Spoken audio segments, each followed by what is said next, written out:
beginning, where it comes from the venous side, the blood is very deoxygenated, only 5% oxygen. And as it flows through, it gains oxygen. So you can see here what this countercurrent exchange is doing. So basically, the countercurrent exchange is a very efficient system for oxygenating the blood in fishes.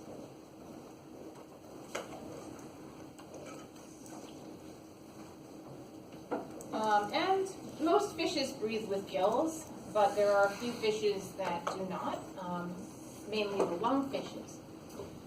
And what they use is actually a lung that derives from what we call a gas bladder or swim bladder. Gas bladders and swim bladders first appeared evolutionarily as, well, actually, I shouldn't say that. There's some debate whether which function came first, whether it was flotation or breathing.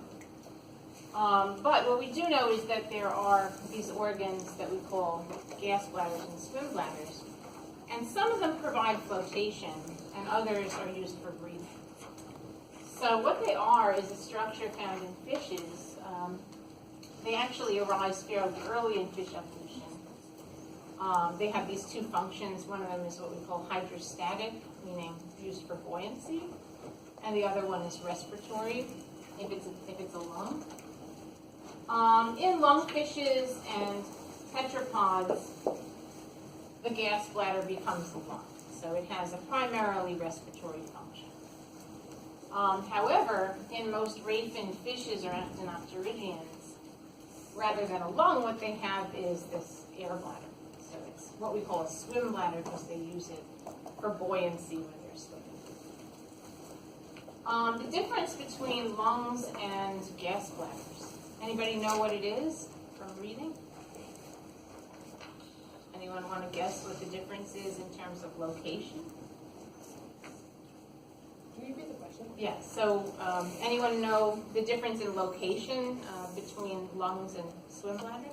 The lungs are probably, well, like historically, lungs are located more towards the front and more sort of on the side of the body, and then the swim bladder, if it's used for buoyancy, would have to be more towards the center to close. So which is dorsal, which is ventral? Dorsal would be the swim bladder? Yeah, good. Yeah. So actually, the main difference is that gas bladders are dorsal to the digestive tract, whereas lungs are actually ventral to it. So if it's used as a lung, it tends to be ventral to the digestive organs, and if it's a swim bladder, it's dorsal. And that simply has to do with buoyancy and adaptation for, flotation. So the gas bladder, if it's just used for flotation, tends to be dorsal, and it's actually connected to the digestive tract. So it has what's called a pneumatic duct, which is just a little tube that actually connects the swim bladder to the digestive tract. The fish can fill up the gas bladder in several ways. So one way would be by simply gulping air. Some swim bladders are connected to the digestive tract, so basically if it gulps in air down the esophagus, it can fill the gas bladder that way. Other gas bladders are actually not connected to anything, so they would be separate. And in that case, air can enter directly from the blood, so direct gas secretion from the bloodstream. And again, if it's used for buoyancy, then we call it a swim bladder. But swim bladders can also be used for respiration. So they do have vascularization. So in certain instances, the fish can actually add to its oxygen supply from the swim bladder.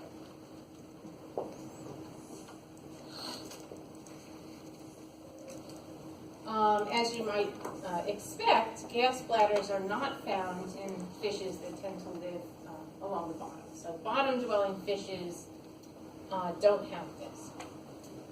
Also, open water bony fishes, things like tuna and mackerel, they don't have it either because they swim very, very fast and very continuously. So they don't usually need to float when they're not moving because they're always moving. And some similarities and differences. So both gas bladders and lungs are outpocketings from the gut. So they both evolved as sort of extensions of the gut. And they have roughly equivalent nerve and muscle supply. So they're pretty much homologous. Jawless fishes have neither. So things like lampreys and ostracoderms, which are the extinct jawless fishes, they don't have lungs or gas bladders. And sharks don't have it either, and neither do placoderms, which are these very primitive jawed fishes. Anybody want to guess what a shark has instead of a gas bladder? Any ideas? So how do you think a shark floats if it doesn't have a, yeah, I just only see people in right? Yeah. Isn't their liver buoyant? It's coated in, I think, some kind of oil or secretion that allows it to float. Exactly. Yeah, so you're both right. So it's the liver. In sharks, the liver is extremely oily, and that makes it very buoyant. So the shark tends to float simply because of its liver. So sharks don't need a gas bladder, but these other fishes do.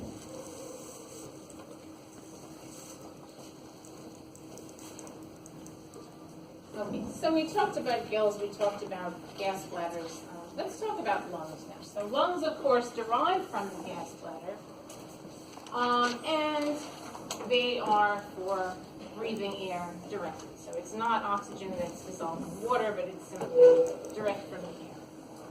And as opposed to water, atmospheric air has a very high oxygen content, which is about 21%. It's even higher in nitrogen, so there's 78% nitrogen, and CO2 is below 0.03%. We hope it stays that way. Yeah, so there's actually not much CO2 normally found in the atmosphere. Lung ventilation is what we call tidal or bidirectional. So basically, there's only one opening. So as opposed to the gills, where water comes in through the mouth and exits through the operculum, with lung breathing, there's just one opening. So it's basically the nasopharynx, the oropharynx.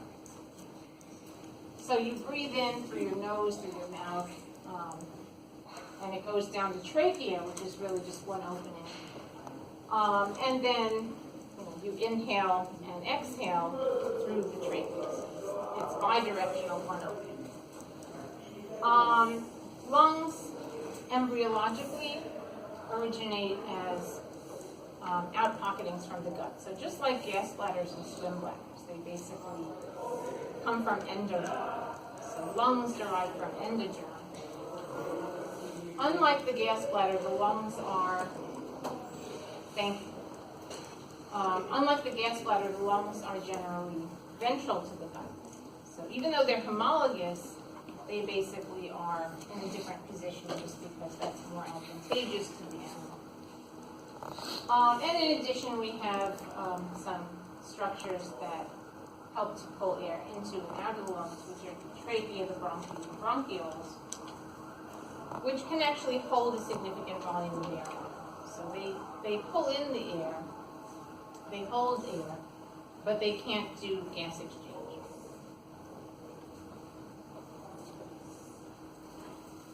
Okay, so here's the lungs in a human, which we're all familiar with.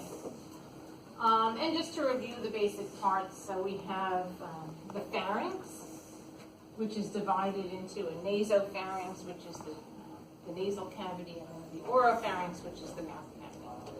So when you breathe in, the air goes down the trachea, and then it divides into two bronchi, which supply the lungs. And then they further divide into bronchioles, which end in these tiny grape-like clusters called alveoli. And alveoli have a very, very thin lining. So their wall is really just about 1 cell thick. And it's really adapted for diffusion. So it's rapid diffusion of gases between the blood and the air. You can see it's very, very highly vascularized. many, many capillaries to exchange the gases.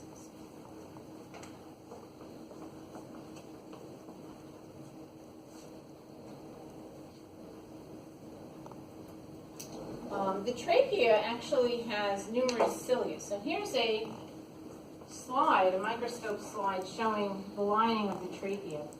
And you can actually see these epithelial cells with the cilia, these little hair-like structures, pointing out into the lumen of the trachea. So what do the cilia do? Anybody know what cilia do in your trachea? Yeah. They move food along. In your trachea. So, yeah. So they do that in amphioxus in the pharynx, they do that. How about in your trachea though? Yeah. Can you breathe in a piece of debris or something? Very good. Yeah. So they prevent debris from getting into your lungs. So basically, they have a similar function to the cilia in amphioxus in the pharynx, because what they do is when these cilia beat, they actually move, they move the flow of fluid anteriorly. So just like the cilia in the amphioxus pharynx, they tend to move everything anteriorly. And so when debris gets stuck in your trachea, what happens is instead of going down into your lungs, when the cilia beat, it's directed back up again so that you're able to cough it out. So that's another helpful evolutionary adaptation to keep the lungs clear of debris.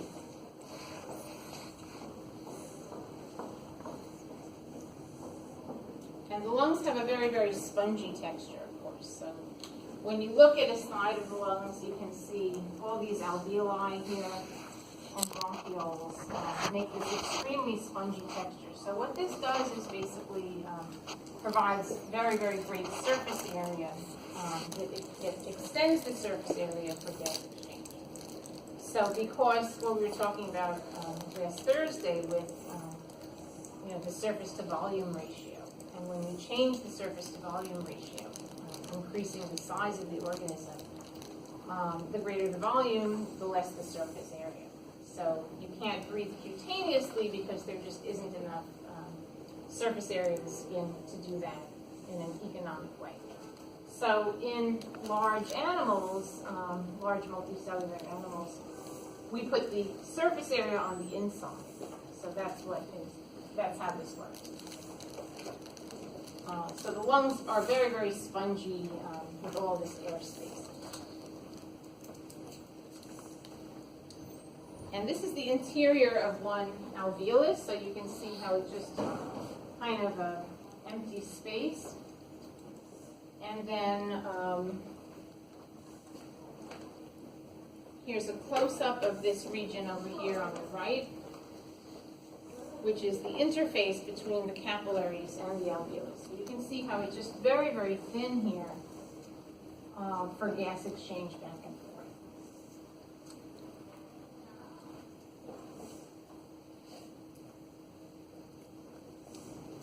Okay, so we talked about gills, we talked about various types of gas bladders, including lungs. But there is one third type of respiration that we didn't really talk about, which is cutaneous respiration. I'm not going to spend a lot of time on it, but I just want to mention that some vertebrates actually use their skin for breathing, especially amphibians. So an interesting fact is that for a long time it was thought that frogs with their three-chambered heart are actually very their heart is really uneconomical for breathing because they have this single ventricle that's not divided. So for a long time it was thought that this three-chambered heart, allowed the blood to mix and was really, not really the perfect structure for getting blood around, getting oxygen to the tissues. But the interesting thing that, people didn't really think of before that much was that frogs actually breathe through their skin. So they have cutaneous respiration. And so the heart doesn't really need to be that efficient at pumping, at separating oxygenated deoxygenated, because they are getting a lot of oxygen from the skin. So, yeah, so the three-chambered heart of amphibians isn't as inefficient as you might have read before. Another interesting instance of cutaneous respiration is actually found in bats. Bats, of course, are mammals, and new research shows they may be very primitive members of the lineage that leads to primates, actually. But the interesting thing about bats is that they have these very thin membranous wings. And they actually can use those for gas exchange. So what they can do is actually eliminate as much as 12% of their CO2 through the wing membranes. So when they fly and they flap their wings, they are releasing CO2 into the air. Unfortunately, it doesn't work the other way for them, so they can't absorb oxygen this way. But they can release CO2 quite efficiently.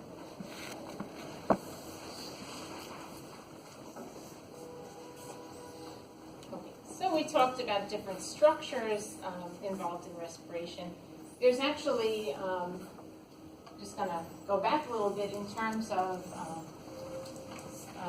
the function of these things. So there are several types of what we call respiratory pumps used among vertebrates. So going back to water breathing, fishes with gills often use what's called a dual pump. And this includes what's called a buccal pump and an opercular pump. So when a fish is breathing, you can see sort of the way that it uses its pharynx to move the water. So this dual pump is able to drive the water in this nearly continuous flow, so from the mouth toward the gills. Unidirectional flow across the gill. And it has two parts. So the first stroke is what's called the suction phase. The buccal cavity is basically the mouth cavity of the fish, and it just expands. So it opens its mouth really kind of wide and just kind of sucks in all this water. And then the next step, the second stroke, is what's called the force phase. And in this phase, the operculum opens.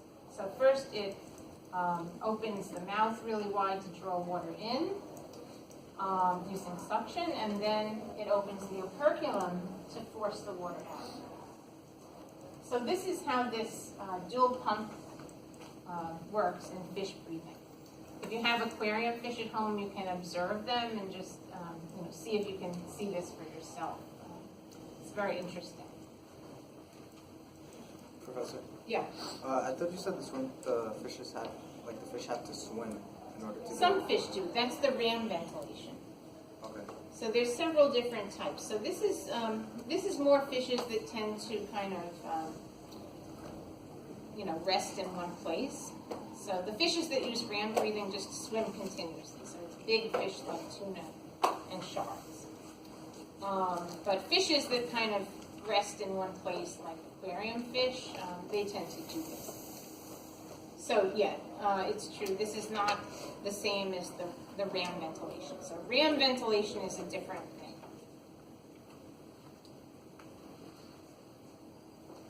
Okay, and then in terms of air ventilation, there are several types. So there's what's called a buccal pump, which is sort of derived from this ancient fish breathing style.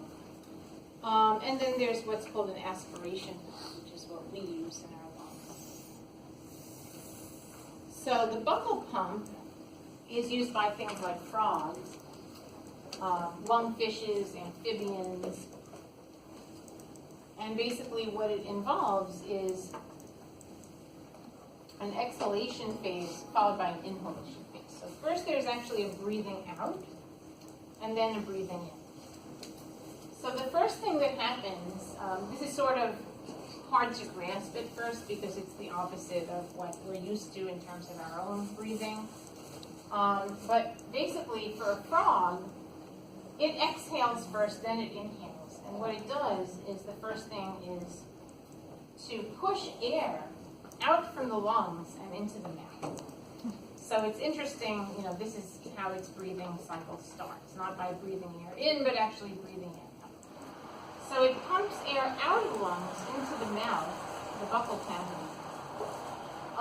And then the next thing it does is it pumps the air from the buccal cavity to the outside. So it's actually 2 steps, not just, out and in, but 2 steps. And then the inhalation phase is also basically 2 steps. So first, it draws air into the buccal cavity, so the mouth opens, or it draws air in through the nostrils, and the buccal cavity will expand. If you've ever watched a frog, you can see when it breathes. What does a frog do? Anyone know? So ever see a frog breathing? Shakes its cheeks. Yeah, so it's basically, you can see its lower jaw kind of expands, like the skin under its lower jaw. Or in some species, it's the cheeks that puff out. So that's what it's doing. It's engaging in this buccal pump breathing. So it's drawing air into the buccal cavity, causing it to expand. So its chin basically will kind of puff out. And then from there, it inhales the air down to the lungs.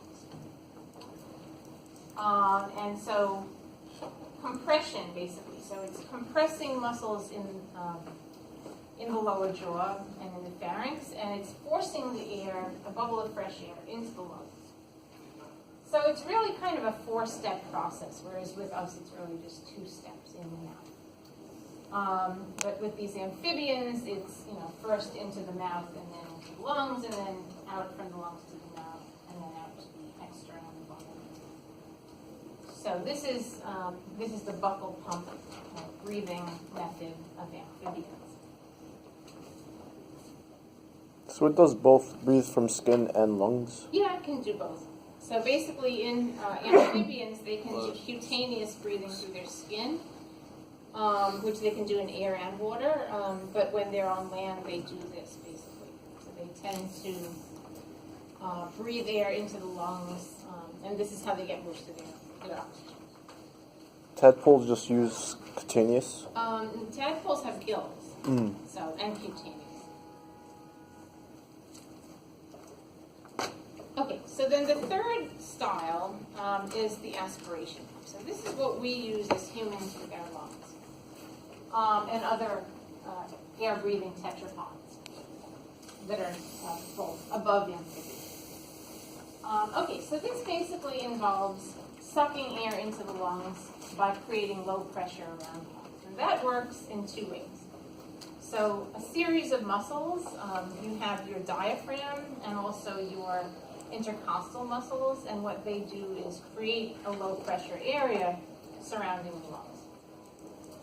So, interesting point that I think most of you probably know, but a lot of intro bio students don't know coming in, is that the lungs themselves don't actually move. So lungs don't have muscle or any other type of motile tissue. So they rely on surrounding muscles to move them. So basically, we know that air moves tidally or bidirectionally, so in and out, 2 different directions through the trachea. And this aspiration pump is found in most amniotes, so everything higher than amphibians, which includes reptiles, mammals, and birds. So all 3 of these groups use this method. So what happens is basically our intercostal muscles and our diaphragm create changes in pressure that serves to move air in and out of the lungs.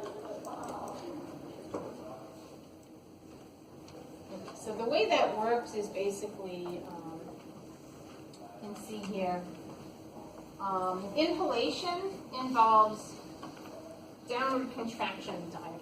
The diaphragm is moving down to expand the chest cavity, and the intercostal muscles are basically also expanding the chest cavity ventrally and laterally. So that is the inhalation phase. So the diaphragm flattens out. It's normally arched like this, and it will pull down, and the rib cage will expand. And what that does is it actually lowers the pressure surrounding the lungs, so the air will rush in to fill the lungs. And then the exhalation phase is just the opposite. So the diaphragm now, it was flat, and it just moves up. And a different set of intercostal muscles, which would be the internal intercostals, then contract and cause the chest cavity to contract.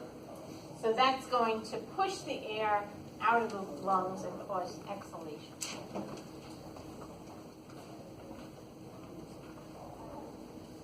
Okay, so this is the aspiration pump, and basically it uses these changes in the overall shape of the rib cage and the movement of the diaphragm, which is sort of analogous to a piston, which is sort of an old thing that was used for steam locomotives to move them. But basically, it's the diaphragm moves up and down, pushing air in and out. So what happens during inhalation, when you're breathing in, it actually involves the external intercostal muscles. So you can think back to your rabbit dissection, and hopefully you got to see both sets of intercostals, the internals and the externals. The externals are the ones that are used for inhalation. And what they do is when they contract, they actually rotate the adjacent ribs as well as the medial part of the sternum forward. So they're sort of rotating these structures toward the front or ventrally. And this serves to expand the space around the lungs. And then at the same time, the diaphragm contracts, causing it to flatten out, and it flattens out posteriorly, which causes also the chest cavity to expand. And the lungs are really very elastic. They're sort of like empty bags, and so they just fill with air when this happens. Okay. And then exhalation phase, what happens is basically the opposite set of muscles. Your internal intercostal muscles go away. And what they do is the opposite thing. So they will slant in the opposite direction to pull the ribs back. So instead of rotating them ventrally or forward, they're going to rotate them back. And that will cause the chest cavity to contract. The diaphragm relaxes. So when it relaxes, it's going to go back into its original shape. So it's just going to sort of push up against the chest, against the lungs, and resume its dome shape. So all of this kind of just pushes out the air. So just, you should know, which muscles are involved in which phase of respiration and how they work. So again, so basically, okay, who can tell me which set of intercostals is working in inhalation? External. External, right, good. And how about exhalation? Internal. Internal, right. So external, one way to remember this is kind of that it's the reverse of inhalation, exhalation. So a good mnemonic would just be to kind of think to yourself, inhalation is external, and exhalation is internal intercostals. So inhalation, external intercostals, exhalation, internal. Okay, so basically one more time. With inhalation, the external intercostals are expanding the chest wall, and the diaphragm is moving down. Whereas in exhalation, the opposite is happening. So internal intercostals contracting the chest cavity, diaphragm moving back up. Okay, so you should know that. Okay, so we have some time left, so I want to move on to the heart.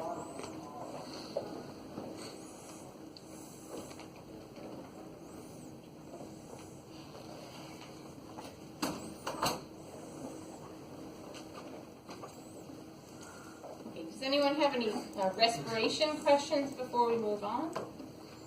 Nope. All right, good. So, circulatory system.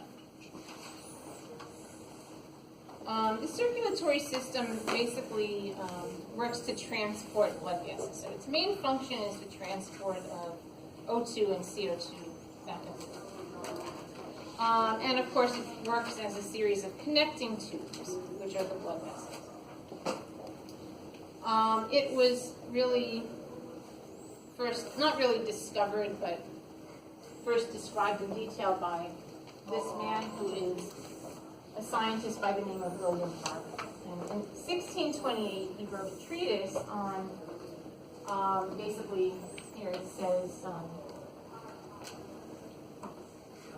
I'm not going to translate all the Latin, but it's basically the anatomy of the heart and blood in animals. Then William Harvey, angry.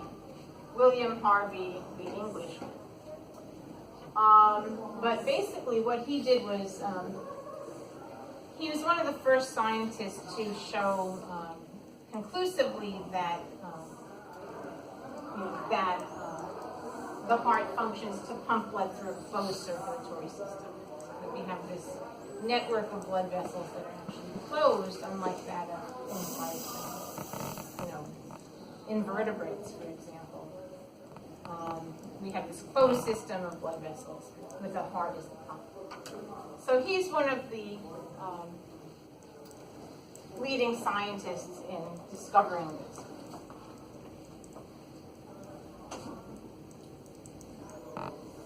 Okay, and the circulatory system has many different functions. Of course, the primary one is the transport of blood gases, but it also can help us to adjust to changes in pressure. If you go scuba diving, your